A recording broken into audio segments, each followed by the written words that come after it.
दोस्तों नमस्कार। ईरान और इज़राइल अमेरिका युद्ध पर हम चर्चा करेंगे, क्योंकि जो ईरान के सुप्रीम लीडर है अयतुल्ला अली खामेनेई, उनकी हत्या हो गई है। अब उनकी हत्या के बाद आगे ईरान क्या करेगा और क्या होगा इस युद्ध का आगे निर्णय। अयतुल्ला खामेनेई की हत्या के बाद ईरान में भारी रोष है और हज़ारों लोग सड़कों पर प्रदर्शन कर रहे हैं।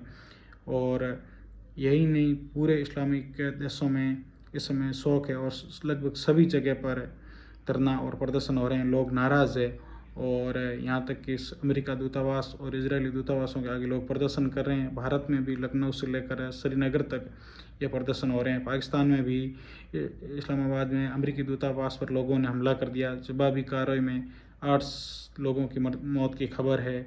और जगह जगह अमेरिका, ब्रिटेन, यूरोप में भी कई जगह पर लोग हत्या की समर्थन में जश्न मना रहे हैं और खुशी जाहिर कर रहे हैं, तो कई जगह रोष प्रकट कर रहे हैं और धरना प्रदर्शन कर रहे हैं। ये सब पूरा घटनाक्रम जारी है। देर रात ईरान के सरकारी टीवी मीडिया ने ये घोषणा की कि अली खामेनेई की शनिवार को इजरायली और अमेरिका हमले में मौत हो गई। उस समय वे ईरानी डेलीगेशन के साथ, अधिकारियों के साथ अपना काम कर रहे थे। उस समय एक हमले में उनकी मौत हो गई। यही नहीं, उनके परिवार की, उनकी पोते और पोती की, उनकी बेटी की भी इस हमले में मौत हो गई। तो ईरान और इजराइल के बीच ये पूरा विवाद कब शुरू हुआ, पूरा घटनाक्रम कब शुरू हुआ, आज हम इसके बारे में जानेंगे। ये पूरा मामला बात करते हैं 1953 में, जब एक निर्वासित प्रधानमंत्री थे ईरान में। उस समय मोहम्मद मोसद्देक को अमेरिका ने हटाया। ब्रिटेन ने योजनाबद्ध तरीके से उनका तख्ता पलट किया और पश्चिम और अमेरिका और ब्रिटेन के समर्थक रजा शाह पहलवी को सत्ता सौंपी। शाह मोहम्मद रजा पहलवी, जिनका पूरा नाम, उनको सत्ता सौंपी, जो अमेरिका और ब्रिटेन के समर्थक थे। उसके बाद में वो काफ़ी लंबे समय तक सरकार में रहे और ईरान प्रगति की राह पर भी था। लेकिन अच्छी अच्छी यूनिवर्सिटियाँ थी, महिलाओं को आज़ादी थी पहनने की और ओढ़ने की, अपनी इच्छा अनुसार। हिजाब कोई ज़रूरी नहीं था। इस तरह ईरान आगे भी बढ़ रहा था। लेकिन लंबे शासन के बाद रजा शाह पहलवी पर भ्रष्टाचार के गंभीर आरोप लगते गए और अय्याशियों के, और बड़ी बड़ी एक उन्होंने तेहरान में बहुत बड़ी पार्टी की आयोजन किया, जिसमें काफ़ी बड़ी मात्रा में खर्च आया। और एक तरफ ईरान के लोग उस समय परेशान थे, भ्रष्टाचार को लेकर, महंगाई को लेकर, काम नहीं मिल रहा था, इसको लेकर। फिर उस प्रदर्शन में 1979 में भारी क्रांति हुई रजा शाह पहलवी के विरुद्ध में। और रजा शाह पहलवी की सरकार, जो अमेरिका समर्थक सरकार थी, उसका तख्ता पलट हो गया और उन्हें देश छोड़कर भागना पड़ा। और उस समय सत्ता संभाली इस्लामिक क्रांति हुई। जो अमेरिका समर्थक सरकार थी, वो रजा शाह पहलवी भागने के बाद अयतुल्ला खुमैनी निर्वासन से लौटे।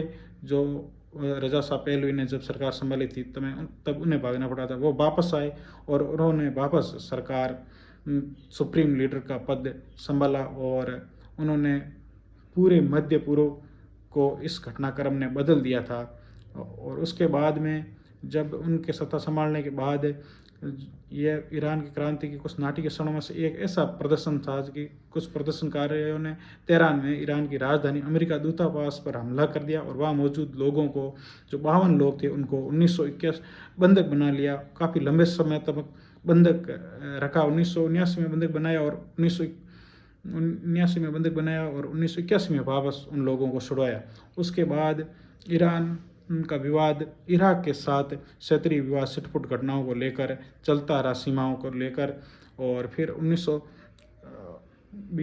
ईरान और इराक के बीच 1980 में युद्ध शुरू हुआ क्षेत्रीय विवाद को लेकर, जो 1988 तक चला रहा। और उसमें कम से कम 5 लाख से ज़्यादा लोग मारे गए और उस 5 लाख से ज़्यादा लोग मारे गए। और फिर 1988 बाद 1989 में ये जो ईरान के सुप्रीम लीडर नए बने, अयतुल्ला अली खामेनी, जिनकी कल मृत्यु हुई, इन्होंने पद संभाला और लंबे समय तक ये सुप्रीम लीडर थे। लेकिन समय के साथ ये अमेरिका समर्थक सरकार नहीं थी। इस कारण लगातार इस ईरान पर प्रतिबंध थे, इंपोर्ट को लेकर, एक्सपोर्ट को लेकर। ये तेल वगैरह जो है एक्सपोर्ट नहीं कर पा रहे थे, तो इस कारण ईरान में लगातार महंगाई बढ़ रही थी, बेरोज़गारी बढ़ रही थी। और इस्लामिक ऐसे जैसे हिजाब को लेकर ज़रूरी था, महिलाओं पर भी पाबंदी थी, महिलाओं को शिक्षाओं को लेकर पाबंदी थी, गाड़ियों को चलाने को लेकर पाबंदी थी, कॉलेजों नौकरी करने को लेकर पाबंदी थी। इस प्रकार की पाबंदियाँ थी। और एक तरफ ईरान जो लेबनान में एक सरकार थी, वहाँ एक गुट है हिजबुल्लाह, उसको लंबे समय तक ये ईरान समर्थन देता रहा। और सीरिया में भी 2011 में एक गृह युद्ध छिड़ा, जो बशर अल असद को वहाँ कुछ चरमपंथी संगठन थे जो उनको हटाना चाहते थे 2011 के अंदर, लेकिन ईरान ने बशर अल असद की मदद की और उनकी सेना की मदद की और उस हटाने की कोशिश को नाकाम करना चाहा।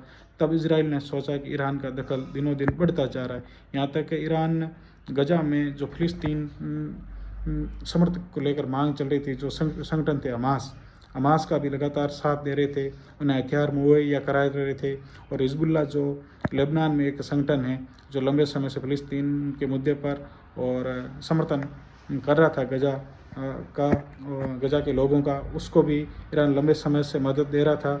इन सब बातों से इजराइल को ईरान के रूप में बड़ा खतरा नज़र आने लगा। और एक ईरान का लंबे समय से परमाणु कार्यक्रम जारी था, उसको लेकर भी इजराइल और अमेरिका की चिंता बढ़ती जा रही थी।